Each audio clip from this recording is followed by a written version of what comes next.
And Jay Powell today saying at the Jackson Hole Symposium, which is a virtual event once again, that the central bank shouldn't rush to combat the spike in inflation. Let's talk about this more now with Kathy Jones over at Charles Schwab. She is Chief Fixed Income Strategist there. Kathy, always good to see you. Talk to me about your reaction to the way the market is reacting to what Fed Chair Powell had to say today. Yeah, I think the market's reaction is consistent with what Powell was trying to achieve, and that is, yes, we're aiming towards tapering and, pulling back sometime in the future, but we're still going to keep policy easy overall. So what he's saying is, that we've met some of the conditions necessary to start talking about getting to tapering, maybe in September, November, December. But it's going to be a slow process, and the Fed really still wants to keep a fairly easy policy going forward so that it can promote full employment. And so his emphasis on inflation being somewhat temporary and employment not being fully where they want it to be made the markets really comfortable with the message. And part of that message was, let's not be too aggressive until the labor market has an opportunity to heal even further. Take a listen to what he had to say earlier in his prepared remarks. My view is that the substantial further progress test has been met for inflation. There has also been clear progress toward maximum employment. At the FOMC's recent July meeting, I was of the view, as were most participants, that if the economy evolved broadly as anticipated, it could be appropriate to start reducing the pace of asset purchases this year. The intervening month has brought more progress in the form of a strong employment report for July, but also the further spread of the Delta variant. We will be carefully assessing incoming data and the evolving risks.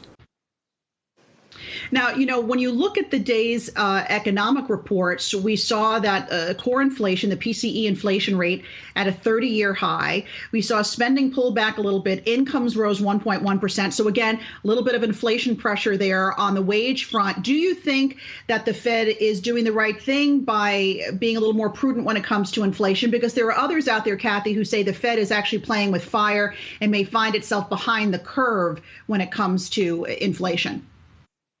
Well, look, I think the Fed, if it gets really concerned about inflation and it becomes a problem, has the tools they need. All they need to do is stop tapering or stop buying bonds and start raising rates, and they'll slow down aggregate demand, and that will kill inflation. But I think what they're trying to do is focus really on that employment mandate. And the lesson from the last cycle was that they didn't really wait long enough to let employment come back as much as it can. So I think the debate among economists now is, how elastic is that job market? Will people come back into the job market if there are jobs available and kind of temper some of the wage gains? And then you get supply coming online to meet demand, and then Powell's prediction of inflation tapering down in the future will come true.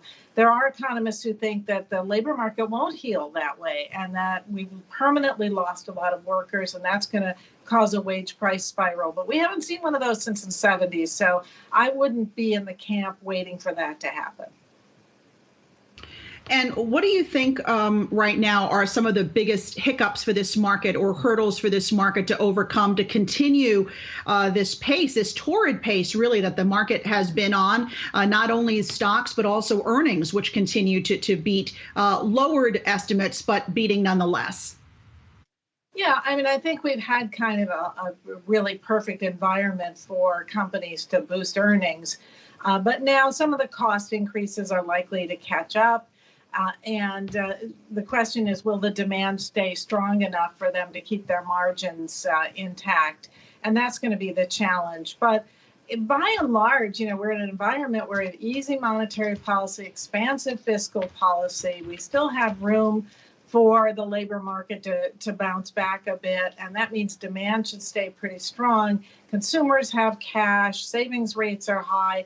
It's hard to make an argument against further progress in the economy, and further progress in corporate earnings. Corporate bonds are reflecting that. Those yield spreads are very low relative to treasuries. All right, Kathy Jones of Charles Schwab, always good to see you. Thanks so much for being here.